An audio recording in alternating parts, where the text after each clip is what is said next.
E quando orares, não sejais como os hipócritas, pois se comprazem em orar em pé nas sinagogas e às esquinas das ruas para serem vistos pelos homens.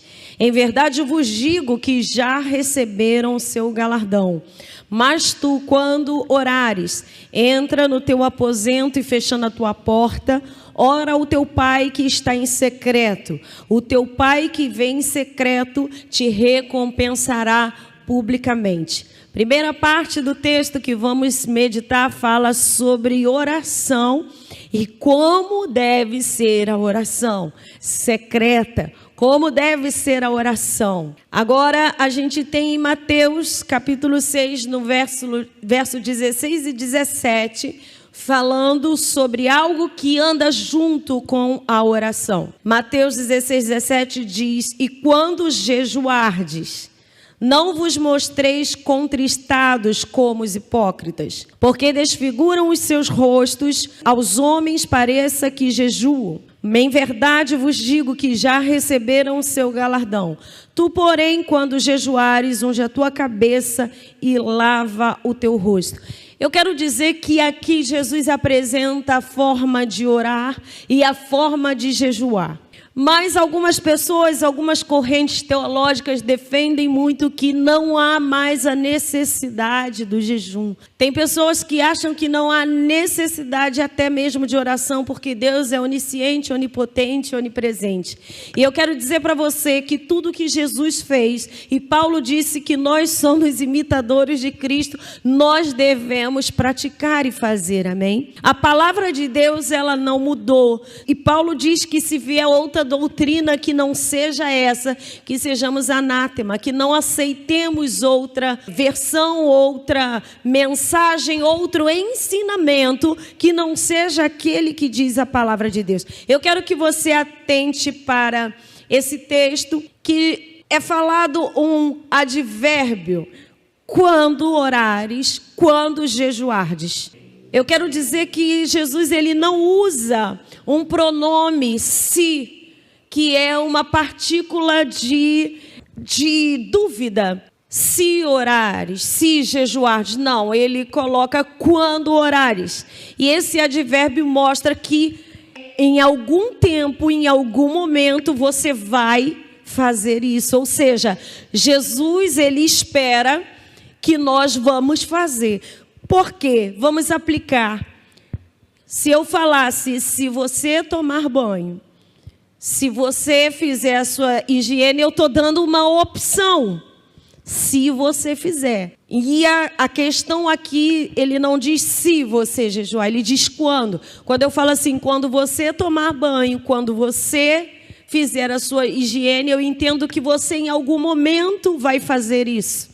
Você precisa fazer isso. E aí ele dá as orientações para que no momento que você esteja praticando isso, como você deve fazer. Então, o primeiro ponto é que o Senhor, ele espera que, como vivência cristã, a oração e o jejum faça parte da nossa vida. Que seja um hábito.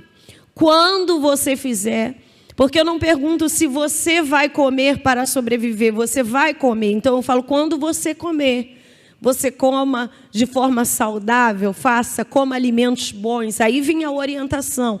Então, quando o pronome está aplicado aqui, eu quero que você compreenda que é algo que Deus espera de nós. Repita isso na sua casa. Ele espera isso de mim. Repita isso, você que está aqui. Ele espera isso de mim. E na nossa vida, a gente às vezes ora muito. Mas a gente não jejua. E eu quero dizer que são coisas que são consonantes, que andam juntas. E é necessário para que a gente tenha um equilíbrio, para que a gente receba as bênçãos de Deus. E muito mais, para receber bênção, a gente jejua para ser bênção. Porque a gente vai ver aqui que grandes homens de Deus no seu tempo, e num tempo em que a igreja foi muito avivada, na história da igreja, depois de Paulo, que eu vou citar aqui ainda, e os homens de Deus, que praticaram o jejum como uma ferramenta, como uma chave para abrir o céu, para abrir as promessas de Deus, para abrir os tesouros de Deus. Eu quero dizer para você que homens da nossa geração, homens contemporâneos a nós, praticaram jejum, e eu vou listar alguns aqui. Derek Prince, John Wesley, Lutero, eles tiveram o mesmo entendimento de que o jejum e a oração estão na mesma instância de importância para se viver sobrenatural de Deus.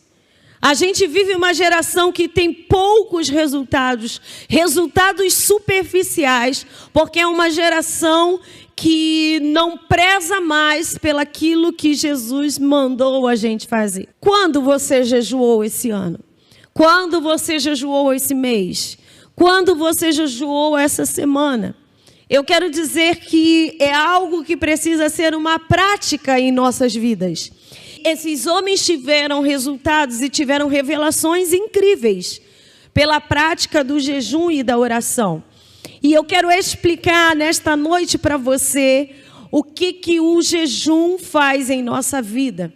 Quando eu falo para você que nós jejuamos não para ter uma bênção, mas para ser uma bênção, é preciso que você compreenda o que é o jejum. E o jejum, ele é uma arma que quebra a barreira chamada orgulho na vida do ser humano. E ela é necessário. Por que é necessário? Porque Jesus fez. E se Jesus fez, como imitadores nós devemos fazer. Jesus, ele era o Filho de Deus. Jesus, ele não precisava de ter milagres de Deus na sua vida. Quantas pessoas jejuam para obter uma vitória? Jesus, ele não precisava, porque ele era o enviado Messias, mas ele jejuou para ele ter intimidade, para ele ter relacionamento com Deus e para vencer as tentações. Então, quando nós jejuamos, é para nós sermos semelhantes a Cristo. É para que nós possamos ter intimidade que Cristo tinha com Deus. É para estarmos revestidos e vencermos a Satanás. Aquele que jejua, ele está se revestindo. E a palavra diz, resistir o diabo e ele fugirá de vós. E como a gente consegue resistir? Orando e jejuando. Jesus, por um acaso, ele não estava bem espiritualmente, não. Ele era o Filho de Deus. Ele estava bem. Tem pessoas também que recorrem ao jejum, não somente quando ele quer obter, mas quando ele não está bem, ele jejua. Eu quero dizer para você que, independente se a gente está bem ou não está bem, é necessário que jejuemos. Jejum é uma prática relacional com Deus, que faz com que nós mantenhamos a sintonia com o céu e o céu desça sobre a nossa vida. Pessoas que não acreditam que precisam jejuar, já existe nela um orgulho. Pessoas que entendem que são fortes o suficiente e que o jejum é para aquele que está enfraquecido, que o jejum é para aquele que quer bênção de Deus, ele já é um orgulhoso. E desde o céu, o orgulho faz com que todas as coisas desandem. Você conhece a história do céu e tudo começou porque Lúcifer, o anjo que tinha um grande papel, uma grande importância no céu, encheu o seu coração de orgulho. E muitas vezes, quando nós nos achamos importantes e poderosos, nós estamos desenvolvendo a síndrome de Lúcifer no nosso coração. E é isso que hoje, através desse estudo, nós queremos quebrar. Nós precisamos ter a humildade no nosso coração. Jesus não era orgulhoso, Jesus era humilde. Por isso que ele veio, e quando ele veio para ser totalmente ao contrário do que Lúcifer foi. Ele esvaziou-se da sua glória e veio se tornar como um de nós. E quando ele se tornou como um de nós, ele começou a nos mostrar, nos ensinar aquilo que o Pai espera de nós. Jesus foi se batizar, ele não precisava, não tinha pecado, mas ele se batizou. Jesus foi jejuar, ele não precisava, ele já era o Filho de Deus, mas ele jejuou para mostrar que todos nós precisamos fazer as mesmas coisas que ele fazia. Jesus, ele orava. E no momento do Getsemane, a gente sabe que durante a oração, a Bíblia diz que ele suou, e o suor dele era sangue, se tornou como sangue. Isso para mostrar para nós que nós precisamos orar intensamente. Tem pessoas que falam, Deus, ele já sabe o meu problema, eu não preciso mais falar o que eu necessito, porque ele me conhece. Deus, ele também conhecia Jesus, querido. E Jesus conhecia Deus, mas no momento em que ele precisava passar por um momento, uma adversidade muito grande por mim e por você, ele foi jejuar, ele foi orar. E é isso que Deus espera de nós. Por que nós não estamos conseguindo viver milagres que alguns homens do passado, recente, como John Wesley, Lutero, Derek Prince e outros tantos viveram? E como homens do passado, como Paulo, Pedro, da igreja primitiva viveram. A sombra de Pedro curava, mas não era questão da sombra dele curar. É porque ele estava tão cheio do Espírito Santo, que aonde ele passava irradiava o poder de Deus. Mas nós às vezes não queremos viver em conformidade com o que a palavra diz. Olha a postura de Jesus e olha a postura de Lúcifer. Lúcifer acha que ele não precisa de nada, que ele é igual a Deus. Jesus vem com humildade na terra. E quando ele vem, ele se faz como nós. E ele começa a fazer tudo o que nós precisávamos fazer para agradar a Deus. Quem sou eu? Quem é você? Quem somos nós para abolir algo que o próprio Jesus Cristo fez? Seja anátema a pessoas que dizem que não é mais necessário jejuar. Seja anátema a doutrinas que dizem que não precisa mais orar. Porque Deus quer um povo que clame, que ore, para que tenha comunhão e para que se aproprie daquilo que Ele tem para nós. Intimidade, milagres, exaltação. Mas quando nós nos humilhamos, e aqui eu quero falar para você sobre humilhação e exaltação. Quando nós jejuamos, nós estamos humilhando a nossa alma. O homem é tricotônico, ele é composto de corpo, alma e espírito. Essas três situações existem dentro de nós. Eu gosto de dizer que nós, na verdade, somos um espírito que habitamos num corpo que possui alma. E na alma está o centro das vontades, na alma está o intelecto, na alma está o poder de decisão. E Lucas 14, capítulo 14, versículo 11, abra sua Bíblia. Pois todo o que se exalta será humilhado, e o que se humilha será exaltado. Presta atenção que a palavra orienta que quando eu me humilho, a exaltação vem de Deus. Então, o papel de humilhação, quem tem que fazer, somos nós. E o papel de exaltação é de Deus. Então, é necessário nós nos humilharmos. Porque quando nós queremos e desejamos estar no alto, o caminho é descer. É por isso que nós precisamos ainda ter a prática que muitas pessoas não possuem, não tem mais, de orar de joelhos. É por isso que nós precisamos orar como Ezequias, com a cabeça voltada para a parede. Tem pessoas que deitam-se no chão em sinal de humilhação.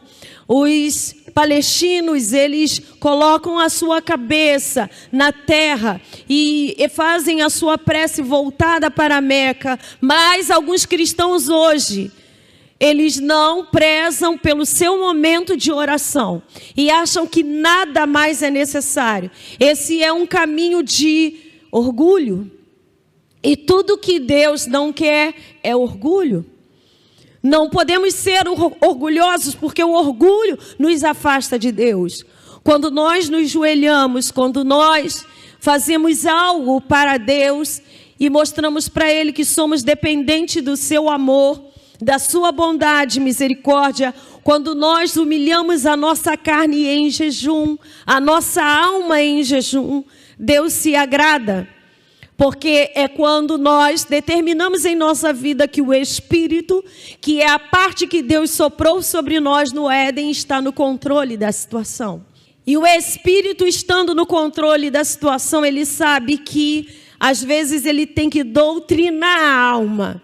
E quando eu jejuo, eu estou doutrinando a alma. Eu estou dizendo para uma parte de mim, olha, você só vai fazer quando o meu Espírito determinar. O meu Espírito determinou que eu vou jejuar de tal horário a tal horário, que eu vou me abster de certa situação durante um determinado tempo. E aquilo é como se fosse uma meta, um projeto na sua vida. E quando você cumpre, você humilha a sua vontade. Porque quando a gente tira algo que nós gostamos muito de fazer em favor de Deus, nós estamos fazendo a mesma coisa que Jesus fez em favor de nós. Ele absteu-se da sua glória. Ele deixou a sua glória por algum tempo para que nós pudéssemos ser exaltados e voltar à condição de filhos de Deus. Se Jesus Cristo absteu-se de algo por nós, porque nós não podemos nos abster-se de algo para estar intimamente com Ele. Porque nós não podemos retribuir o grande amor dEle, tendo momentos puramente para intimidade.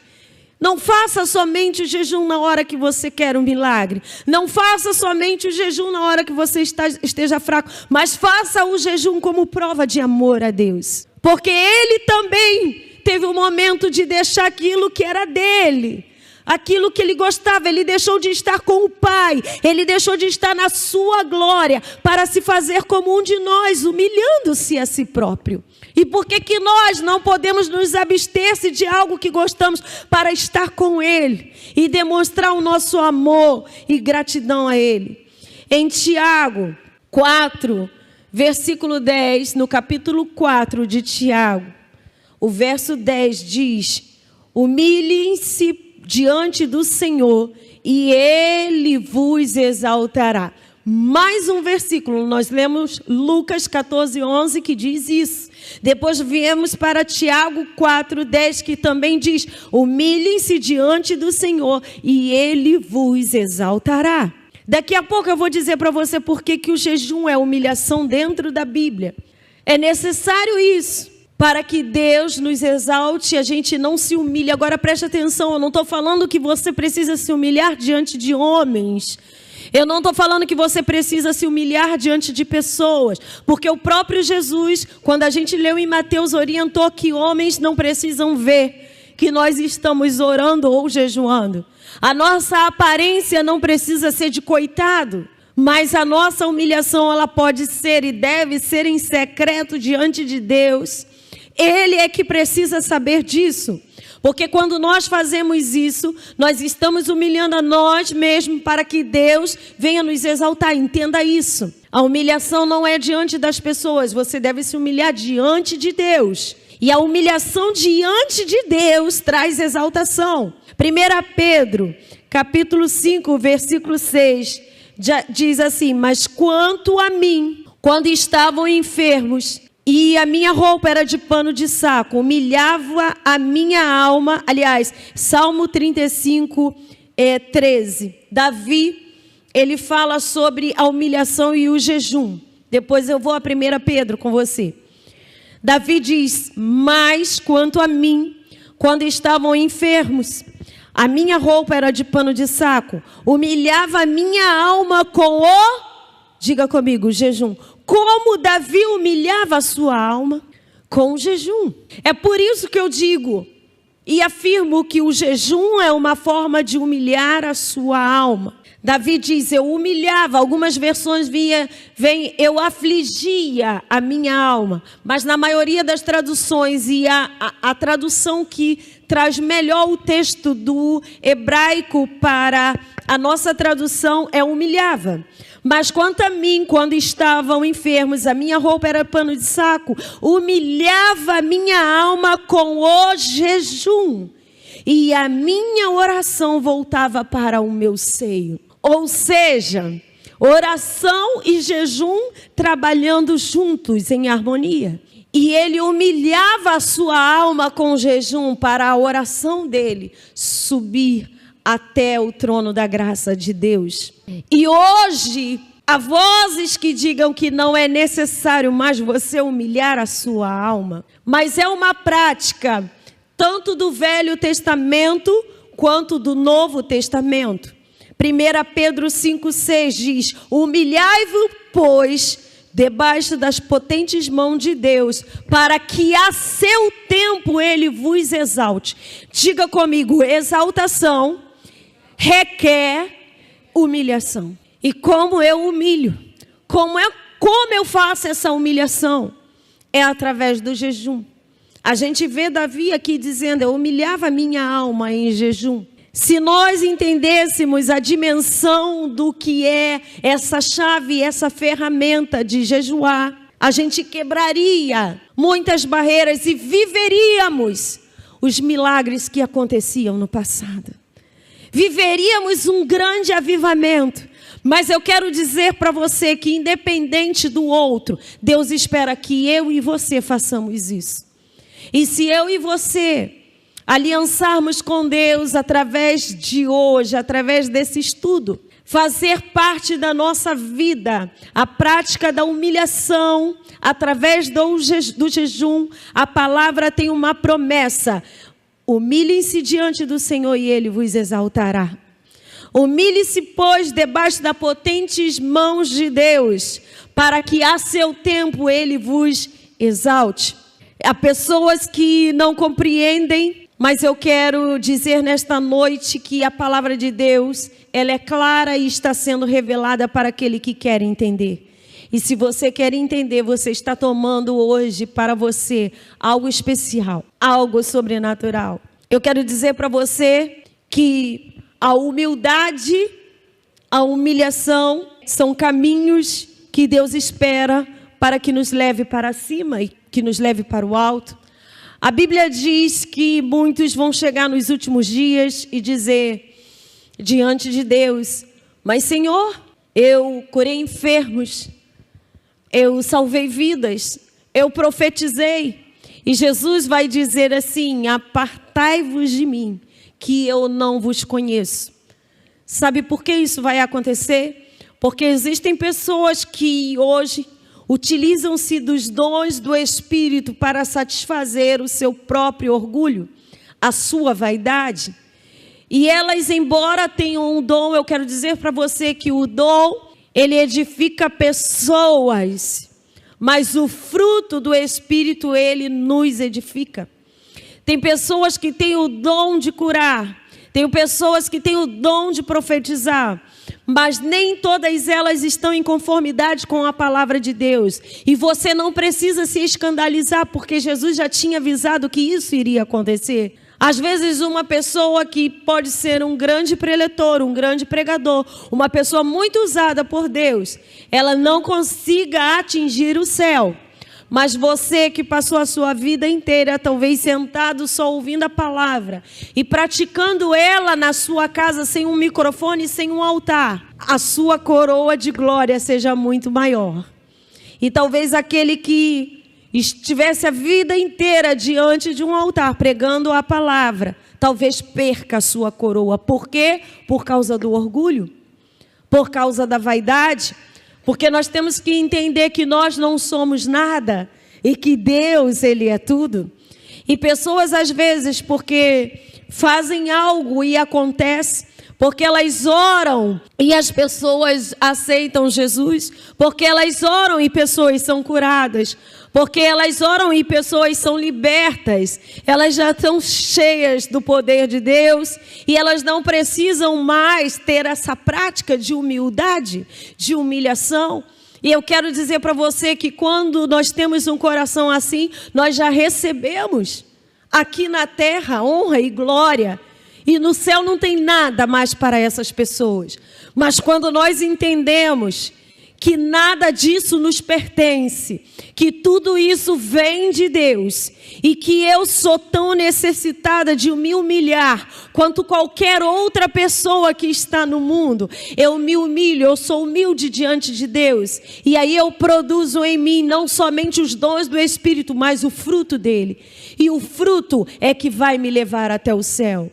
Aquele que tem paciência, aquele que tem fé, aquele que tem mansidão, aquele que é humilde, aquele que possui esses atributos, ele vai entrar no reino dos céus. Dê o seu glória a Deus, dê o seu aleluia. Então o caminho é a humilhação para receber a exaltação.